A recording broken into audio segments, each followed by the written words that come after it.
Welcome back. The Aryan Khan case has put a fresh spotlight on the loopholes in India's judicial system. Nearly 70% of those accused in various cases still languish in prison, raising fresh demands for a judicial reform. Here's the report.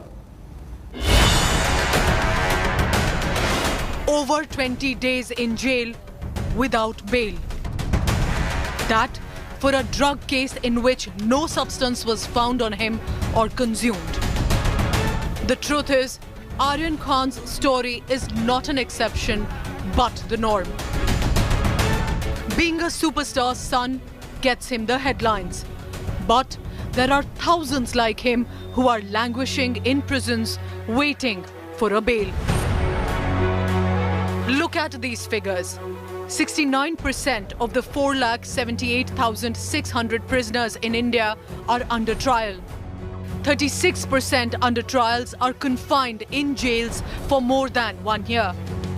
Over 5,011 under trials spent for more than 5 years in jail without bail. This when the Supreme Court spelt out its bail doctrine long back in 1977. When a historic judgment in the state of Rajasthan versus Balachand alias Balia case, Justice V. Krishna Iyer said, the basic rule may perhaps be tersely put as bail, not jail. If that is the case, then why does bail look impossible for many in drugs cases, for instance?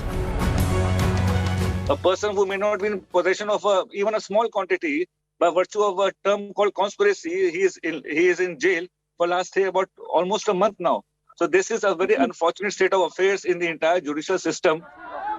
Some legal experts point towards the lacuna in the law. Special laws that deal with terror and drugs make bail a tough proposition. From TADA, it was copied in NDPS. From NDPS, it's copied in UAPA. All other offences that are there, which has been copied, where the maximum sentence is 5 years or 7 years or 10 years, which are not heinous offences, so as to say. And the parliament is going on legislating and going on incorporating this twin condition, which obviously results in a large-scale denial of bail to a number of persons, thereby increasing the population of under-trial persons that are there. The prosecution too plays the delay tactic often. What police or investigating agency do is they file a half-cooked charge sheet or complaint, and they say that investigation is still in progress under 173(8). There is a provision that police, after filing of charge sheet or complaint, after filing of complaint, they can further investigate. But there is a total misuse of 173(8). Another reason is our judicial system is overwhelmed. India, for example, has 21 judges per million population.